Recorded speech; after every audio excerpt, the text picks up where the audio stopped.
Hey, book lovers! Tomorrow is Halloween, which means that we are in fall. The air is crisp. It is time for hot cider, hot cocoa, wrapping up in a blanket with a good book. And if you're looking for a new blanket, a new down alternative comforter, or a new quilt, or some new beautiful patterned duvet covers, or maybe you're just looking for sheets, or maybe you want the whole thing, you want a whole new seasonal look, then you should check out linensandhutch.com. Linens and Hutch has classic colors. They have an amazing selection of bedding for all of your needs in terms of sheets, blankets, mattress toppers, and they have incredible prices. So not only do they work directly with manufacturers and designers, but that enables them to cut out the middle person, which then enables them to pass those savings on to you. If you go to linensandhutch.com and use the promo code GSMCBOOK at checkout, you will receive 70% off everything on their website, plus free shipping. That is not a bad deal. You really can't complain about that. Again, the website is linensandhutch.com. The promo code at checkout is GSMCBOOK, and they'll give you 70% off your entire order, off everything on their website. You'll get free shipping, and they offer classic colors, great products, and you should definitely check them out. Golden State Media Concepts bring you Book Review Podcast, a haven for bookworms of all ages and the widest genres, from mystery to memoirs, romance to comedy, fantasy to sci-fi. If you love to read, this is a podcast for you. It's the Golden State Media Concepts Book Review Podcast.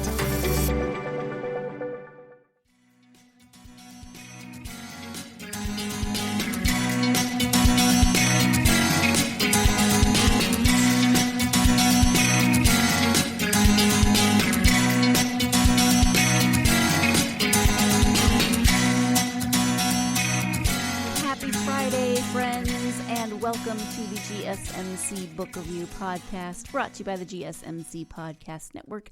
I am your host, Sarah, and it is Friday. It is the weekend. Not only is it Friday, it is a Friday before Halloween. It is the Friday before a full moon. It is the Friday before daylight savings time ends. Tomorrow is just going to be busy and maybe a little crazy because of everything that's going on.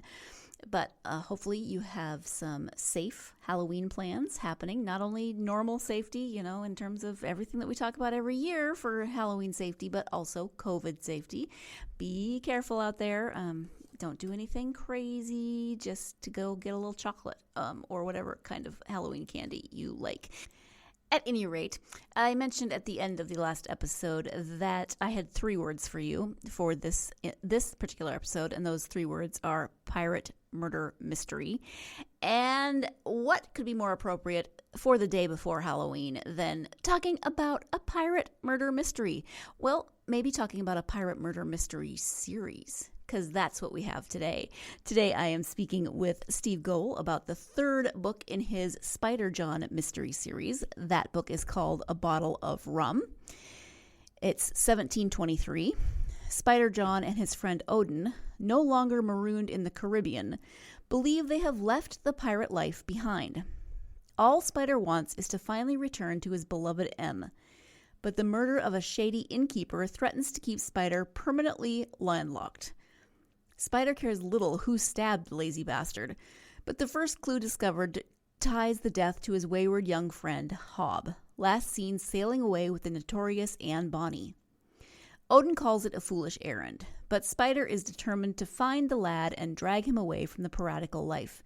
The bloody trail weaves from ambushed smugglers to a country madhouse and finally to a dangerous figure from Spider's past, the deadly half-Jim Fox.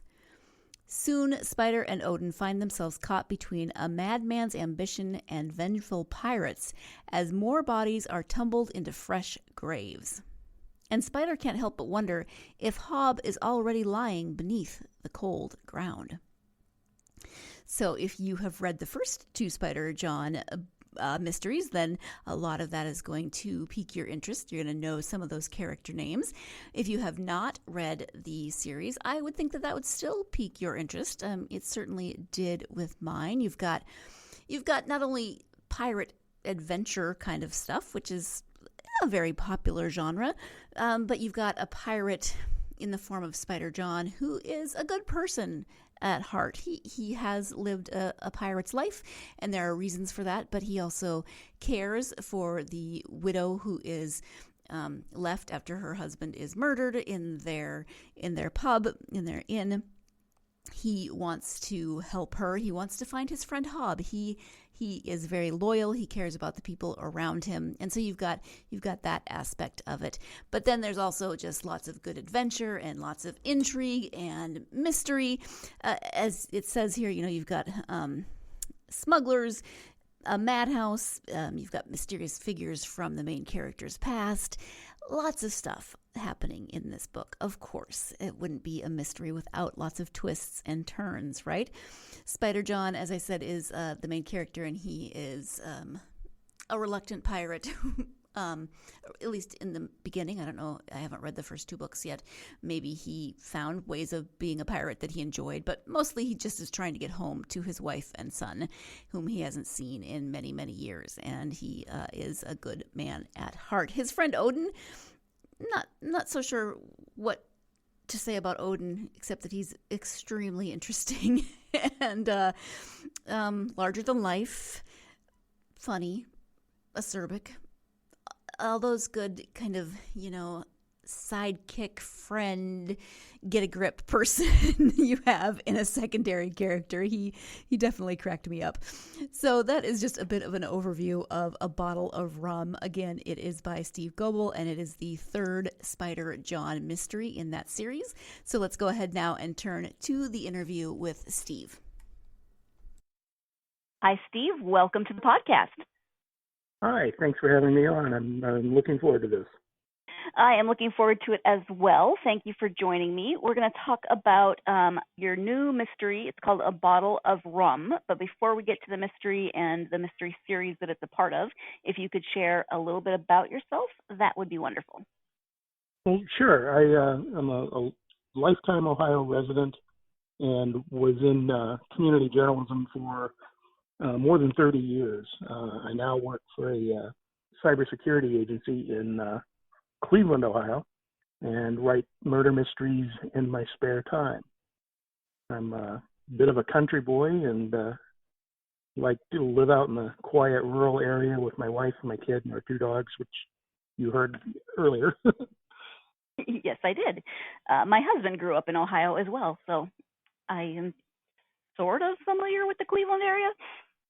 Okay. Yeah, I grew up in southern Ohio and then worked in various places across the state, and now I'm up north. Nice. So as I said, the book is called A Bottle of Rum, and it is a Spider John mystery. So this is the 3rd in that series. Can you start by giving an overview of the series itself? Well, sure. Spider John is a pirate in the 1720s. He grew up in the American colonies, went sailing, and ended up, not by any choice of his own, but because the ship he was working on was attacked, he was forced into a life of piracy. And when the first book starts, he's been among the pirates for about 8 years, trying to find a way to get out. It's like a lot of organized crime organizations. Once you get in, it's very difficult to leave. So he's basically a good man trying to get out of the life of piracy and get back home to a wife and kid. The kid was just a babe in arms when he last saw him. So it's I'm sort of riffing on the Odyssey a little bit. A man trying to get home, and I throw book after book full of dangers and perils in his way. Oh, you're so mean. Poor John. He doesn't need all of that. I think it was Stephen King or something who said he likes to create good characters that people will like and then put them through hell. Yeah. So I do a little bit of that to Spider and his friends, I guess. Yes. So, like I said, this is the third book. Give an overview then of the story that takes place in this book. Well, in A Bottle of Rum is a bit of a departure from the first two books. The first two books were set almost entirely at sea. They were shipside mysteries. The first one was a friend of Spider's is murdered early on, and spends the rest of the voyage trying to figure out who did it. The second book is a locked room mystery on a ship. The third book, A Bottle of Rum, is set in England in a smuggling community, and Spider ends up looking for a lost comrade who has gotten himself into quite a bit of trouble. He and Odin end up encountering pirates and smugglers and a strange mental facility and other assorted characters while they try to find out what's happened to their friend and how they can get him out of his jam. They encounter quite a lot of strangeness, strange situations in this book, and some interesting characters. And of course, I don't want to give too much away, but it's yeah, that's always a hard question for me to answer too, since I'm writing mysteries. I don't want to detail too much of the plot in my replies. But I can say this, that I try very, very hard not to write the same book over and over. So, I have a recurring cast of characters, but I'm going to put them into what I hope are very different situations and settings throughout the series, just so that readers can experience something different if they follow along. I don't like reading a series that feels like it's it's the same book again and again and again. Yeah, it gets a little formulaic after a while sometimes.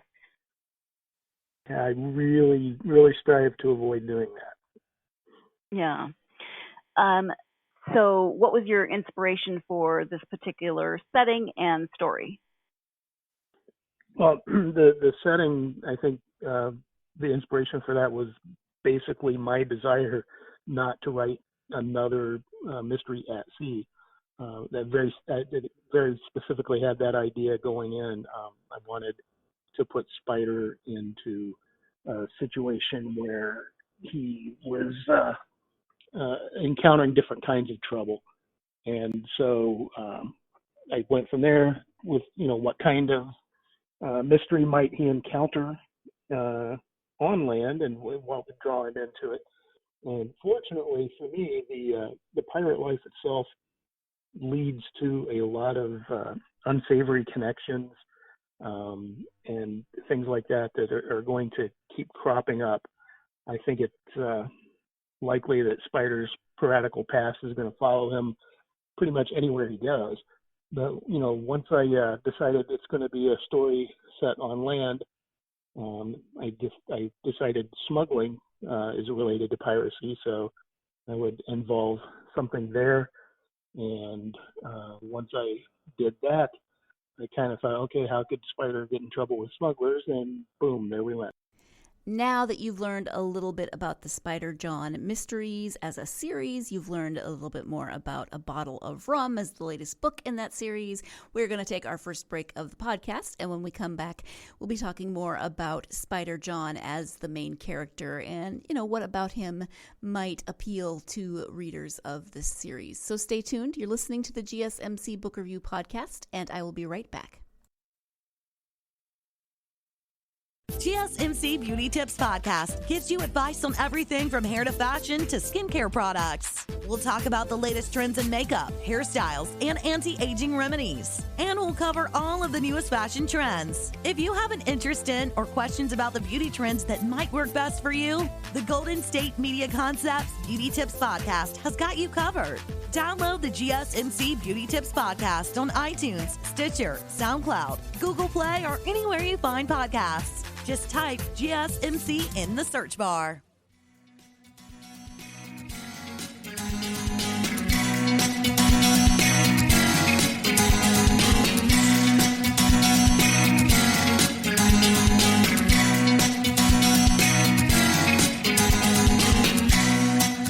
Welcome back to the GSMC GSMC Book Review Podcast. Today I am speaking with author Steve Goble about his Spider John mystery series and the current book in that series, A Bottle of Rum. So let's go ahead and turn now back to the interview with Steve. What about Spider himself? Can you talk a little bit about him as the main character, and what about him might resonate with readers? Sure. I think the thing that probably readers would most connect with as far as Spider is concerned is that he is basically a good person. He never wanted to be a pirate. He definitely wants to get out of that business. So he spends a good deal of his time concerned about his wife and kid that he wants to get back to. But he's also a very loyal friend. And throughout the series of books, the collection of characters that kind of link their lives to his grows and grows a little bit. And I think you learn about Spider that he'll do just about anything to help a friend in need or a friend in trouble. And I think a lot of people feel like that too. You know, the people that they care about, they want to help out, and they'll take risks for them, etc. So I think those are the things that readers might want to or might connect with Spider. Excuse me. I think those are the kind of things that people are going to enjoy about him. As far as where he fits in with other detectives, he is, of course, outside the law. Being a pirate in the 1720s, he can't call Scotland Yard or anyone else to come and help out. So often in the situations he finds himself in, he becomes an agent of justice himself. He just can't turn it over to the cops or to the courts or anything like that. In fact, he spends a good deal of time hiding from cops and courts and trouble. So that makes him a little bit different. He is illiterate, as were many of the men who sailed the seas, either on merchant vessels or the Navy or on pirate ships. They weren't always educated men. They might be quite smart and very good at what they do, but they weren't well read by any stretch. And Spider himself cannot read. So I think that makes him a little bit different too. His manner to approaching crime is he sort of throws a monkey wrench into things sometimes and tries to knock a clue loose. He relies on intuition perhaps a bit more than a lot of fictional detectives. I would call him clever, despite the fact that he has no formal education. He's also a carpenter, so, a hard-working guy. So I think readers might connect with that as well. He says, or one of the other characters says about him at one point in the book, that puzzles are like an itch on his brain, and he can't just let them go. But at the same time, yeah, definitely. trying to solve those puzzles gets him into a bit of some tight spots, especially in this book, and I assume in the other two books as well. Yes, he definitely is the kind of person who doesn't like loose ends. He likes to try to connect the dots. And yes, he always finds himself in some kind of trouble in one way or another. One of the things, I said a moment ago, I want to write a different book every time, but there are some common things you're always going to find. One is there will always be a fairly good mix of sleuthing and action adventure. I think if anyone who picks up a book about a pirate is going to expect a certain amount of swordplay and a certain amount of gunplay and that kind of thing. So, I am going to continually put Spider into tight spots, and quite often he and his friends are going to have to fight their way out of them. Speaking of friends, he gets himself into this tight spot partly because he is trying to find a missing friend, but his companion throughout the book is Odin. Can you talk a little bit about the relationship between Spider and Odin, because they're a bit of an odd couple? They are a bit of an odd couple. They met in book one when Spider was a new person aboard a pirate ship, and Odin was in book one pretty much just a scary guy. it took a while for him and Spider to connect as friends. Odin himself is of undeterminate age, but he has survived in piracy for a very long time. Compared to many other people, it tends to be a profession with a low life expectancy. But Odin has somehow survived, and he claims to have sailed with Blackbeard. He also loves to tell tall tales and keep people on edge. So I kind of feel like Odin in my books is sort of my connection to the pirates of legend. There's all kinds of stories about how Blackbeard swam around his ship several times after he was killed, and things like that, and all kinds of swashbuckling and daring deeds. I try to keep my books more in the realm of reality. I try to keep the action mostly believable and the consequences of violent acts believable, etc. But I can always have Odin tell an old story about something he claims he witnessed, perhaps Blackbeard doing a filthy thing to a shark or whatever. He provides that legendary aspect that I think a lot of people expect with pirates, whether, and readers can choose whether to believe Odin's tales or not. Spider believes about half of them and tries to ignore the others. But because of their shared adventures and escapes and things like that, the two of them have kind of come to rely upon one another and see one another as friends. I like Odin because he will call Spider on his crap when Spider's going off on a tangent or something like that. And I like Odin because he's unpredictable. He often sends the books off on a tangent himself. I always find it fascinating when authors talk about how characters just suddenly do something unexpected. And oh my gosh, yes. Oh my gosh, yes. And I have a trick for that too. After part of my writing process, after I write a chapter or a scene or whatever, I walk away from it for a little bit, and then I start viewing that chapter through the perspective of every character in the book. So, the chapter might be Spider sneaking into somebody's cabin to, peek at something. And I'll write the whole thing with just Spider doing whatever he's doing.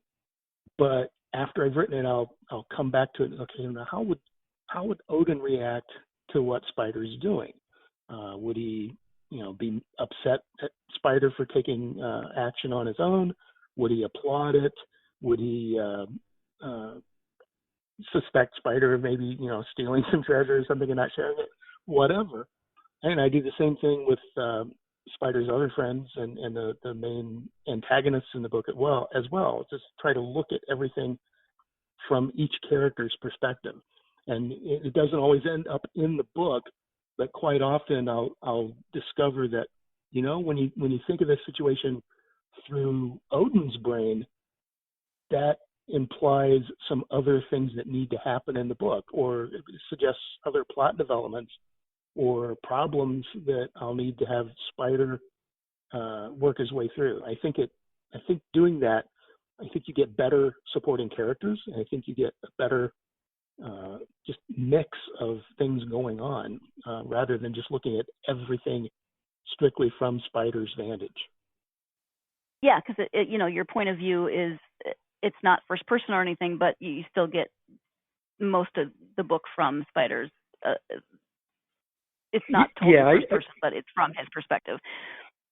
Right. Yeah, and that's coming from mysteries. I read mysteries voraciously, and I have since I was very, very young.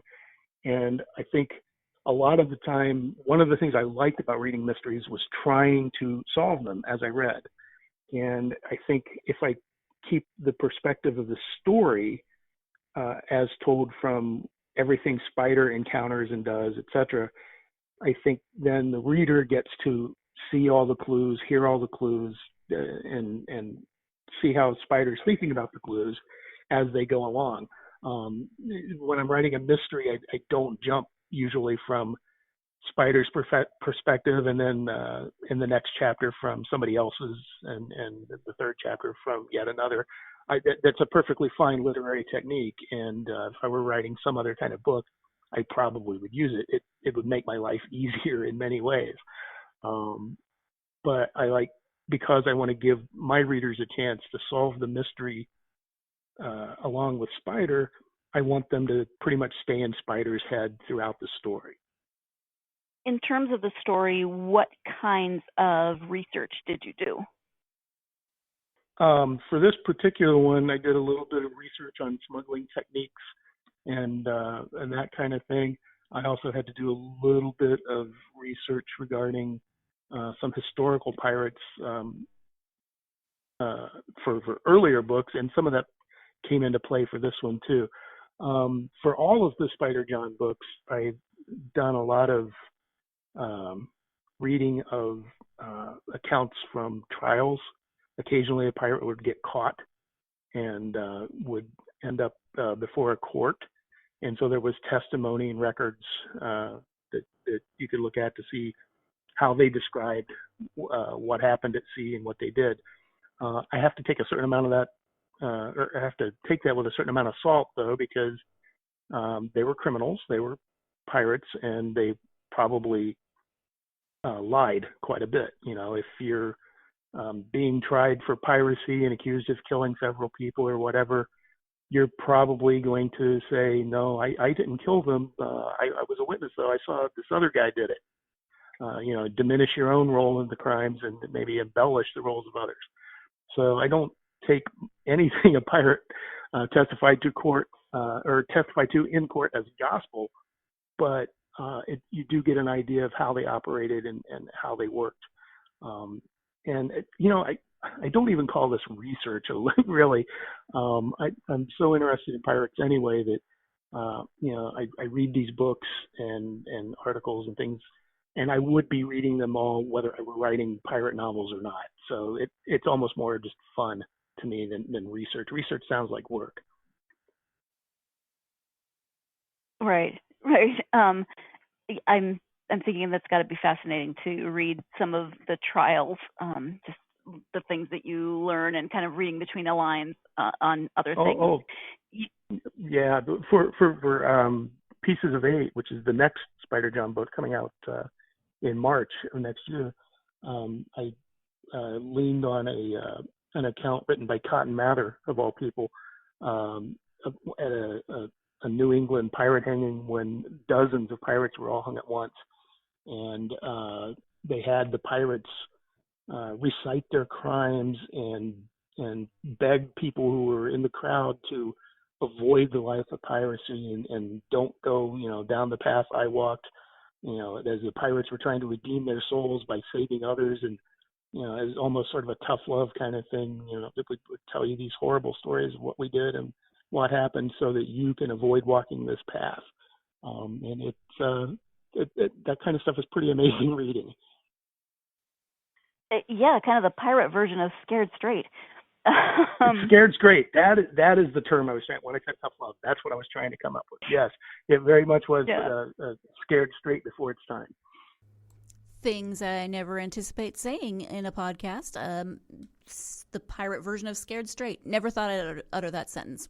Probably in life at all, let alone on a podcast. But I love the places conversations take me and the authors that I speak to.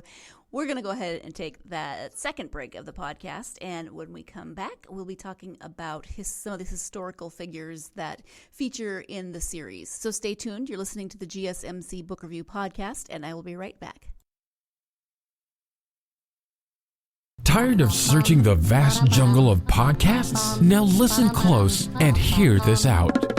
There's a podcast network that covers just about everything that you've been searching. Hey! The Golden State Media Concepts Podcast Network is here. Nothing less than a podcast bliss with endless hours of podcast coverage.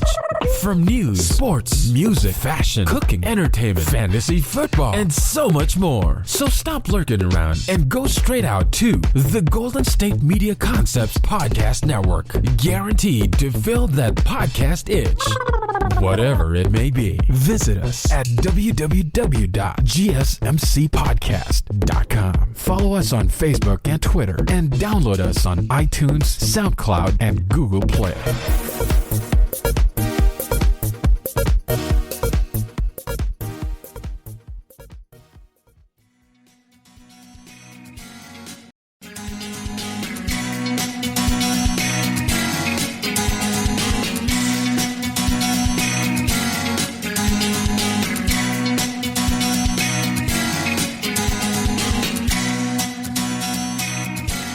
Welcome back to the GSMC Book Review Podcast. I am speaking with Steve Goble about his new book, A Bottle of Rum.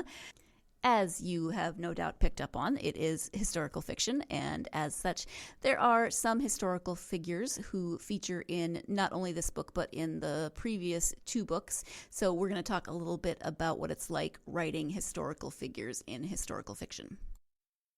You mentioned historical figures, and I'm glad you did, because I did want to ask you about that. How do you decide which historical characters you want to put in, and how prevalent their role will be, how accurate you want them to be in terms of being a historical character? Yeah, I can talk a little bit about that. Plot needs are the main thing. I wanted, for instance, Anne Bonny, a famous female pirate. I wanted to make her a part of the second book. There weren't a lot of women at sea on pirate vessels, so there were a handful of choices, and she was probably the best known one. But I very much wanted to have a bit of a diverse cast. I don't want to write a boys' club. I want a mix of people. I want men. I want women. I want young people, old people, gay people, etc. And so I'm working those in as best as I can. And Anne Bonny just gave me the opportunity to have a female character who would be at sea, and somebody that Spider might very well have run into. I had to find a sort of an empty area in her known career, so that it was plausible that she might be in that same area at that time, and that Spider might run into her, etc. Because I don't want somebody reading my book and say, "Oh, this is 1722," and he says Anne Bonny is here in the Caribbean, but really she was in New York Colony at that time doing something or whatever. So I'll find a gap and tell myself it's plausible that Anne Bonny might have been in this area and in this role at this time, and I'll go ahead and take advantage of that. I also, at the end of the book, in the afterword, I'll almost always remind people I'm a storyteller and not a historian. And someday somebody might find a trunk somewhere that has a letter written by Anne Bonny that proves that she was nowhere near where I said she was. And that's just a danger that I'm going to have to face. But I'm primarily focusing on my own characters and their situation, because I can control that. My inventions are what I'm primarily focusing on. As far as other historical characters, you almost have to mention Blackbeard at some point, but he's dead by this point in my narrative, and the mentions are all coming from Odin. And I think any reader will quickly realize that Odin can't really be trusted that much, especially when he's talking about his sailing days of yore.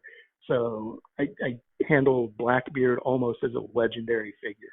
I did a similar thing with Ned Lowe, who was one of the nastier, more sadistic pirates. He loved to torture his victims, sometimes reputedly tortured his own crew members if they displeased him. But again, he's sort of in the background of the second book. He doesn't actually come onto the page, but characters in the book have encountered Ned, so they talk a little bit about his activities and the things he's done, and their fear of running into him drives the plot a little bit too. When I think of scary pirates, the first name that comes to mind is not Ned. Ned should he needs a better name. It's not a scary name. It's not a scary name, but I think if you had been a victim at sea, you would probably prefer to run into Blackbeard than Ned Lowe. Right. Ned would burn people. He'd cut off body parts, and just he was in it to hurt people by most accounts. Blackbeard, no paragon of virtue certainly, but a lot of the mythology built up around Blackbeard was an intentional mythology that he developed. Figuring if victims fear me, if people are afraid of me, they will give up, they will give me their stuff and let me go on my way. I wouldn't want to run into either one of them. But if I have to pick which one's gonna rob me, I think I'd go with Blackbeard. Yeah, I agree. Are there any autobiographical elements in the book? No, not really. I'm a modern man in landlocked Ohio. I did not live a life at sea or anything like that. Spider's personality is rather different from mine. I don't really identify with any of the characters in any kind of an autobiographical sense. I think maybe some of the things that I find amusing, Spider finds amusing. He has a bit of a dry sense of humor, and I think he maybe gets that from me. But for the most part, no. The fourth book, you said, is called Pieces of Eight. What can you say about the plot of that book without giving too much away? Well, I can tell you that it takes place in Nantucket, or a good portion of it takes place in Nantucket. This upcoming book is almost evenly divided between adventure at sea and an investigation on land. Spider goes to Nantucket, which anyone who's read any of the first three books knows that's where he is expecting to find his wife and kid. So he finally gets back to Nantucket, and then things go horribly wrong. And I think it's probably all I want to say about that. Okay.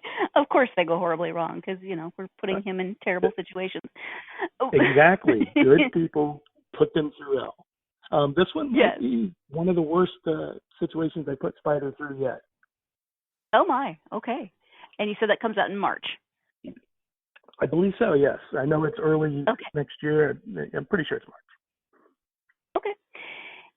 Do you have an overall arc in mind for the series? Do you have a specific number of books in mind, or how is that going for you?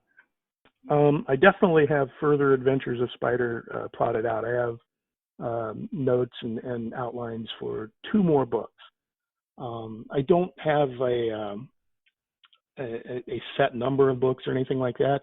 A mystery series is different from a fantasy series. Something like Lord of the Rings, you've got a definite trilogy thing going on and long story, but there's one overall kind of thing. I'm riffing off of the Odyssey more than anything else, and a series of adventures, which I'll happily keep writing as long as people keep reading them and publishers keep paying for them.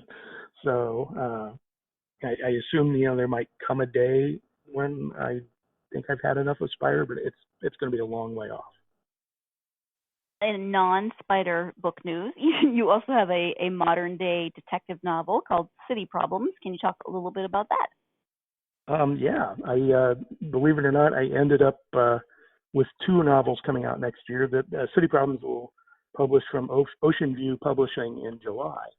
And it is sort of a hard-boiled detective novel featuring a sheriff's detective in rural Ohio who goes through a bit of an emotional missing kids case kind of puts him through the ringer, and that one will be coming out in July, and I'm really excited about it. I sort of worked on that one between Spider John novels because I always knew I wanted to write a first-person, hard-boiled detective kind of story, and I just happened to have that one in the background. Got some time between Spider books to finish it up, sent it to my agent, and I kind of thought, well, most of the Spider John books were being published in the fall, so maybe we can aim to have these published in the summer if somebody buys them.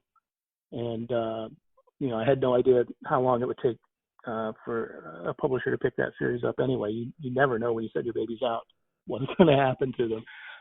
And the way things worked out, the Spider John book that might have ended up on the shelves right now, which is Pieces of Eight, got delayed until early next year.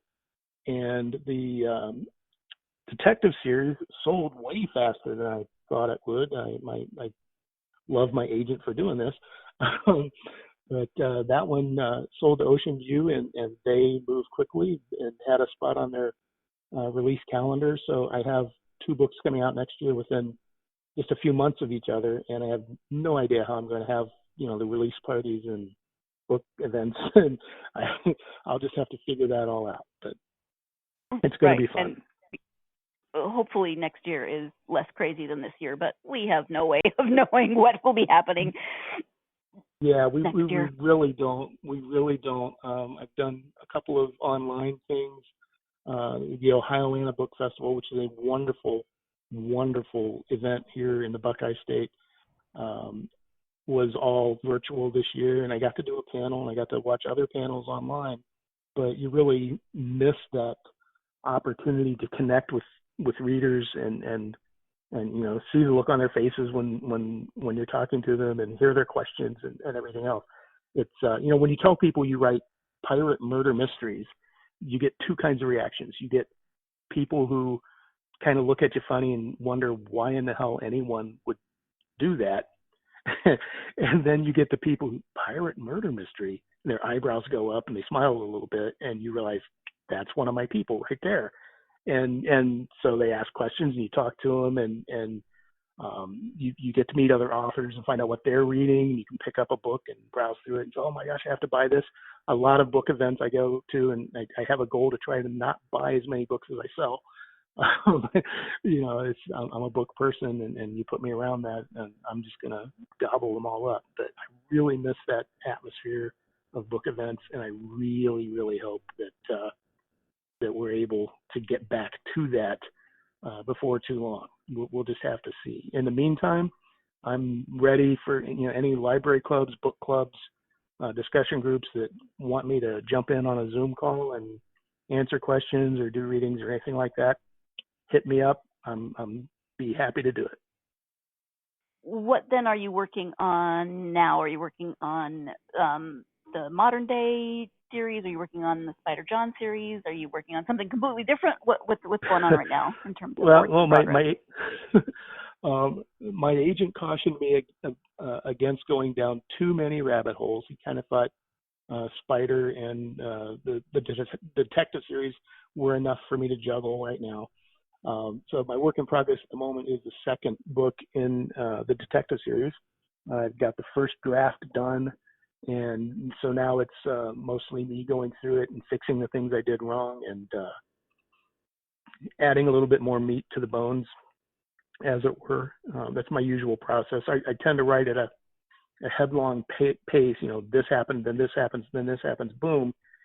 And then I go back and remember to have my characters breathe a little bit and talk and think, etc. That's just how it works for me. I write chapter 1 in a headlong pace. Then when I sit down to write chapter 2, I read chapter 1 first to pick up the voice and to flesh it out a little bit as I go. And then by the time I get to the end of that, it's back to full speed ahead, and it's just boom, boom, boom, boom, boom, boom, boom. Every writer is different, but that's the process that works for me. The nice advantage of doing it that way for me is that by the time I'm done with a first draft, it's in pretty good shape because I've edited all of the chapters as I go through the book. Edit chapter 1, then write chapter 2, edit chapter 2, then write chapter 3. There's still a lot of work to be done at the end of that first draft, but my first drafts are generally in pretty good shape. Okay, time for that last break of the podcast. Stay tuned. You're listening to the GSMC Book Review Podcast, and I will be right back.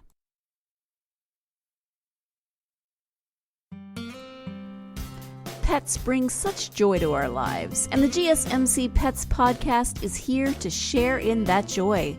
We'll tell stories of pets finding their forever homes, acting in unexpected ways, being helpful, or just being silly. Whether you love dogs, cats, llamas, reptiles, fish, or you've never met an animal you didn't like, the GSMC Pets Podcast is for you.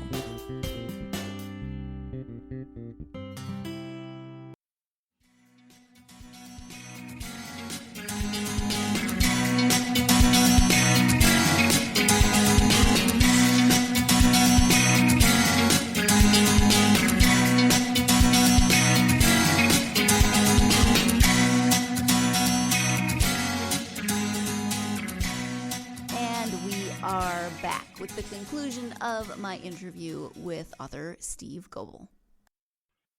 In terms of writing, is it something that you've always wanted to do, or did you come to that decision later in life? How did that experience work for you? I wanted to be a writer probably before I finished reading The Hound of the Baskervilles and Treasure Island. Those two books are probably why I write pirate murder mysteries. I was just going to say that pretty much explains Spider John. Yeah, you take those two books, you put them in a blender, and what you get is my series. But yeah, I mean, I've always loved reading. I started reading at a young age, and my mom used to just give me hell for coming home from the library with paper bag full of books. And, it was like, you just get 2 or 3. You don't need a whole bag, Stephen, blah, blah, blah. But I read them, and I go into bookstores even today and collect them faster than I can read them, but I do get to them. And so I think if you love reading, I don't know how you could love reading and not want to try to be a writer too. And the fact that I worked most of my career in journalism, I was a reporter first, of course, but then I spent a lot of years as a copy editor. Reading other people's prose and helping to polish it and correct facts and things like that. I've just always made my living off the written word in one way or another. And publishing novels was a lifelong ambition before I even got into high school. Now, I know that it took me a while to actually get to do it because there's this pesky thing called making a living that one has to do. And a career in journalism didn't leave me a lot of time for actual writing of fiction. So it wasn't until 2017 that I actually had a novel out in stores that people could read. But the desire was always there, and I was always working on some kind of short stories or whatever, whenever I could find the time. I tend to write everything in short bursts of an hour or two. A lot of my writing is done on the weekends, sometimes an hour after I get home from work. But, a little bit of writing every week, eventually you get to the end of the story. So that's how I do it. Thank you. From your own experience, then, do you have advice for aspiring authors? Yeah, I have a few things that I would encourage people to do. Number one is write the story that you're going to love. I do occasionally see people who seem to want to write the next Harry Potter or the next Sherlock Holmes or something that's like something that's already famous and well known. And I think, that can work. You can come up with another cerebral detective or another fantasy novel involving young people, etc., and be successful. but I think you'll do your best work if you take the things that you really love and enjoy and infuse your work with that. I don't know that I would be a published novelist if I hadn't decided, you know what, why not a pirate murder mystery? I couldn't find anyone else who'd ever done it. I love pirates, I love murder mysteries. Why not combine them? And I think, I've sort of built my own genre here and produced better books than I would have if I were trying to write Hound of the Baskervilles again, or my version of Rex Stout or whatever. So that would be number one. Write about stuff that you love. Don't worry about making it like somebody else's book or being the next Stephen King or whatever. The other thing I would remind people of is that you can fix anything in editing. I know some people who like to have everything be perfect the first time they type it, and they'll get bogged down in details and descriptions or whatever, and just never seem to get the ball rolling with the book. I sometimes, I'll admit this freely, I sometimes will just type, add some weather here when I'm going into a draft the first time, and get on with the story, and then come back later and do those descriptive things. As I'm reading through my first draft, I'll run into a note that says, describe the ship, dummy, or whatever. But that's just how I do it. But no matter how bad a first draft is, or how sloppy you think things are, or whatever, once you've got it down on paper or pixels, one or the other, you can go back and you can fix it. Or you can show it to a trusted reader or an editor or an agent or something, and get a little advice.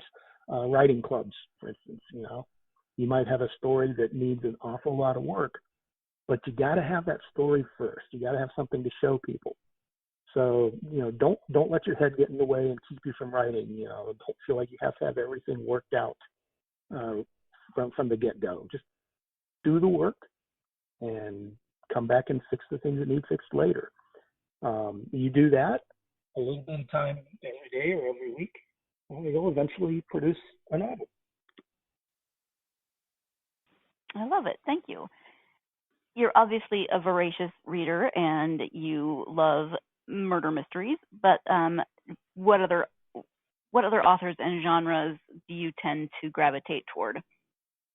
I do read a fair amount of science fiction. I prefer the good old stuff like Philip K. Dick and Robert Heinlein. Ursula Le Guin, I think, is just amazing. I will never be the kind of writer that Ursula Le Guin is. So I enjoy that kind of stuff. Short stories. I love anthologies, especially anthologies of ghost stories or murder mysteries. I like noir fiction. I tend to prefer that in short story form for the most part compared to novels. But all kinds of stuff. Old school fantasy stuff, Lord of the Rings. I enjoy that kind of stuff too. And the pulpy stuff, Conan the Barbarian. Those are stories where something's going to happen every time, guaranteed.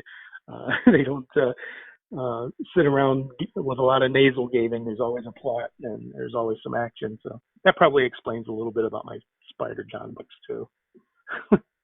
Now that I think about it.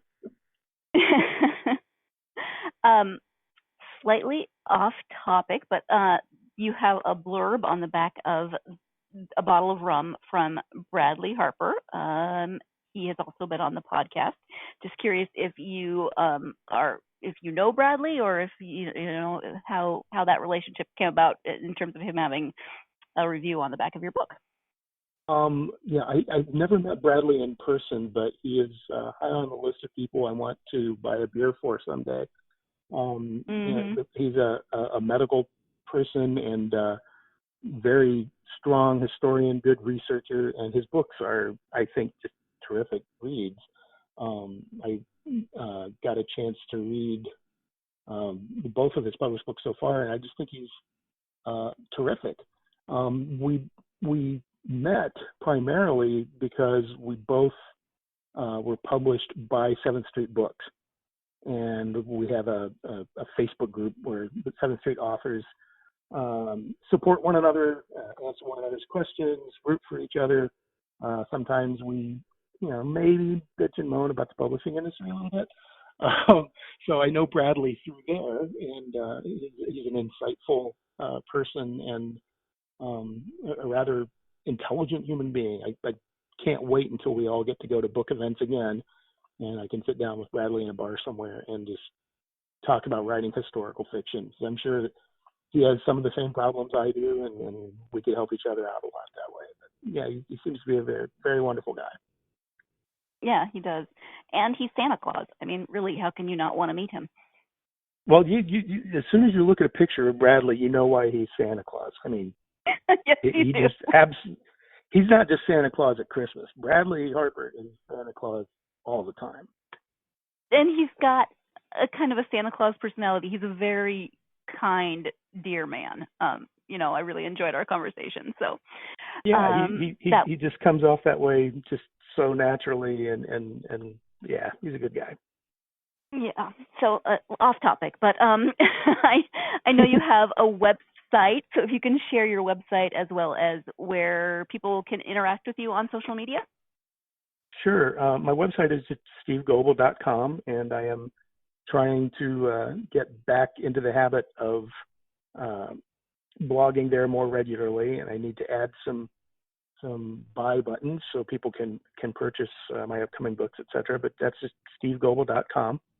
I'm also on Twitter, Steve Goble Fiction, and I have a Facebook page, Steve Goble Author, where I tend to post some miniature book reviews or articles from crime reads, etc., and talk to people there. So any of those places, hit me up.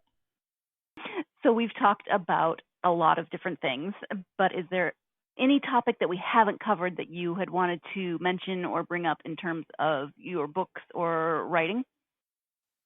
No, I don't think so, other than to encourage people to shop for their books whenever possible at an independent bookstore somewhere where people just love books and have shelves full of them.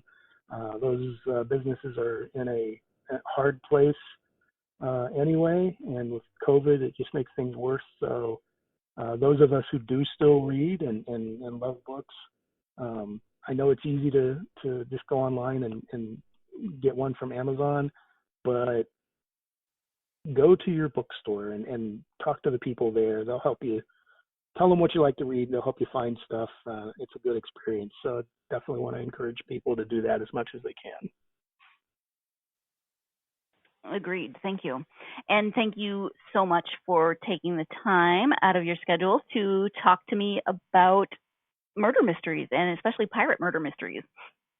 Oh, it was fun. I really enjoyed it. I appreciate people like you too who are doing this to help spread the word about books and let people know what's out there. So thank you for doing that.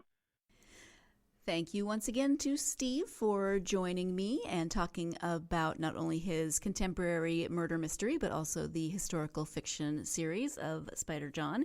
I'm going to say it one more time because I don't get to say it often enough in life. Pirate murder mystery.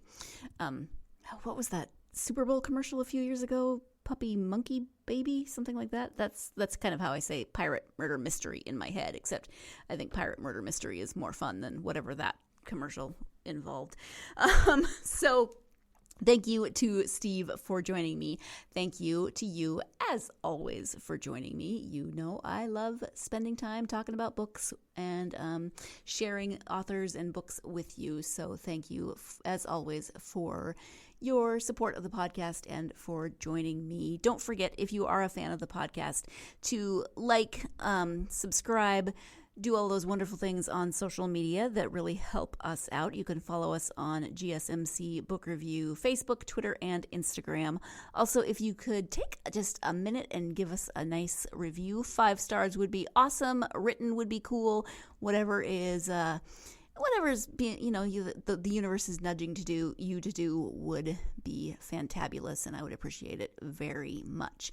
I hope you will join me for tomorrow's Halloween episode. I'm going to talk about some cozy mysteries that I have been reading with a Halloween theme. You know that there's not going to be any horror, so if you're looking for a good book podcast with all the good Halloween horror, tomorrow's episode is not going to be that. But those of you who are regular listeners already knew that, right? So join me tomorrow for Halloween cozy murder mysteries. And again, I hope you have a wonderful Halloween. Be safe. Eat chocolate. Eat. See, I can't even think of candy that's not chocolate. What do people like? Starbursts? I got nothing. Eat chocolate. Do me a favor and eat chocolate so that I don't have to. And while you're eating that chocolate, definitely take some time to get yourself lost in a good book. You've been listening to the Golden State Media Concepts Book Review Podcast, part of the Golden State Media Concepts Podcast Network. You can find this show and others like it at www.gsmcpodcast.com. Download our podcast on iTunes, Stitcher, SoundCloud, and Google Play. Just type in GSMC to find all the shows from the Golden State Media Concepts Podcast Network, from movies to music, from sports to entertainment, and even weird news. You can also follow us on Twitter and on Facebook. Thank you, and we hope you have enjoyed today's program.